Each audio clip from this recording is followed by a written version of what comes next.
আসসালামু আলাইকুম রহমতুল্লাহি ওয়া বারাকাতুহু। আমরা আজকে গতকালকে এসেছি এখানে, অর্থাৎ কালিম্পংয়ে। তো এই পাহাড় আল্লাহ সুবহানাহু ওয়া তাআলা যে তৈরি করেছেন, এই পাহাড় এর যে সৌন্দর্য, আল্লাহকে চেনার জন্য এটা একটি আয়াত, অর্থাৎ আল্লাহ পাকের পরিচয় জানার জন্য এটি একটি আয়াত। আফালা ইয়ানজুরুনা ইলাল ইবলি কাইফা খুলিকাত ওয়া ইলাস সামাই কাইফা রুফিয়াত ওয়া ইলাল জিবালি কাইফা নুসিবাত ওয়া ইলাল আরদি কাইফা সুতিহাত। এখানে ওয়া ইলাল জিবালি কাইফা সুতিহাত, যে পাহাড়কে দেখো আর আমাকে চিনে না। অর্থাৎ পাহাড়ের এত সৌন্দর্য যে আল্লাহ পাক তৈরি করেছেন, সে আল্লাহ কত সুন্দর। পাহাড়ের যে এত বড়ত্ব, এত বিশালত্ব নিয়ে সে মাটিকে পুরো পেরেকের মতো মানে রেখে দিয়েছে। এই মাটির যে দ্যাদুল্যমানতাকে স্থিরতা দান করেছে পাহাড়, এ থেকে আল্লাহ পাকের পরিচয় জানা যায়। ওই জন্য আয়াতুল আয়াত বলা হয়, যে ওই একটি আয়াত আছে না, ইন্না ফি খালকিস সামাওয়াতি ওয়াল আরদ ওয়াখতিলাফিল লাইলি ওয়ান নাহার ওয়াল ফুলকিল্লাতি তাজরি ফিল বাহরি বিমা ইয়ানফাউন নাস ওমা আনজালাল্লাহু মিনাস সামাই মিন মাইন ফাআহইয়া বিহিল আরদা বা'দা মাউতিহা ওয়া বাসসা ফিহা মিন কুল্লি দাব্বা ওয়া তাসরিফির রিয়াহ ওয়াস সাহাবিল মুসাখখার বাইনাস সামাই ওয়াল আরদ লাআয়াতিল লিকাওমি ইয়াকিলুন। এটাকে আয়াতুল আয়াত বলে। तमाम সৃষ্টি জগতের মানে বিশেষ বিশেষ বিষয়কে একত্রিত করা হয়েছে এই আয়াতের মধ্যে।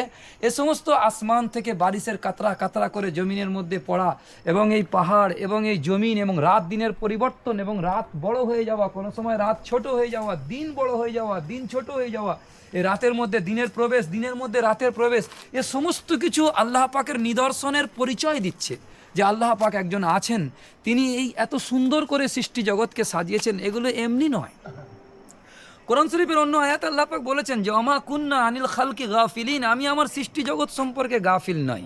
আর এই কোনো কিছুকেই আল্লাহ সুবহানাহু ওয়া তাআলা নিরর্থক সৃষ্টি করেন। ইন্না ফি খালকিস সামাওয়াতি ওয়াল আরদি লাআয়াত ওয়া ইখতিলাফিল লাইলি ওয়ান নাহার লাআয়াতিল লিউলিল আলবাব। তারপরে আছে ইন্না ফি খালকিস সামাওয়াতি ওয়াল আরদি ওয়া ইখতিলাফিল লাইলি ওয়ান নাহার লাআয়াতিল লিউলিল আলবাব আল্লাযীনা ইয়াযকুরুনাল্লাহা কিয়ামান ওয়া কুউদান ওয়া আলা জুনুবিহিম, যারা নাকি দাঁড়ানো অবস্থায়, শোয়া অবস্থায় এবং বসা অবস্থায়, অর্থাৎ প্রতিটা মুহূর্তে আল্লাহ পাকের জিকির করতে থাকে।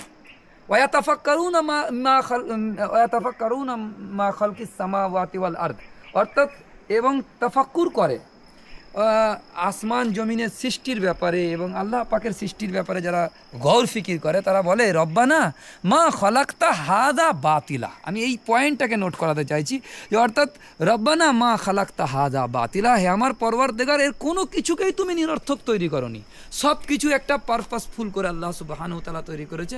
তো সেই জন্য এর উপরে গৌর ফিকির করে সে বলে যে রব্বানা মা খালাকতা হাদা বাতিলা সুবহানাকা, অর্থাৎ তুমি পবিত্র, তুমি মহাপবিত্র, চিরপবিত্র। তো ফাকিনা আযাবান নার, আমাদেরকে জাহান্নামের আযাব থেকে রক্ষা করো। এ আল্লাহ সুবহানাহু ওয়া তাআলার এই আয়াত আমাদেরকে ইয়াদ দিলাচ্ছে, আজকের এই সফরে আল্লাহর স্মরণ দেওয়াচ্ছে আমাদেরকে। সেই জন্য আমরা এখানে যে এসেছি, এই আল্লাহ সুবহানাহু ওয়া তাআলার কুদরত দেখার জন্য, এইটা আপনাদের কাছে আমরা শেয়ার করলাম। আমাদের এই আজকের ঘোরা, এটা আপনাদের কাছে আমাদের আনন্দটা, আমরা বহিঃপ্রকাশটা আপনাদের কাছে পৌঁছে দিতে চাই।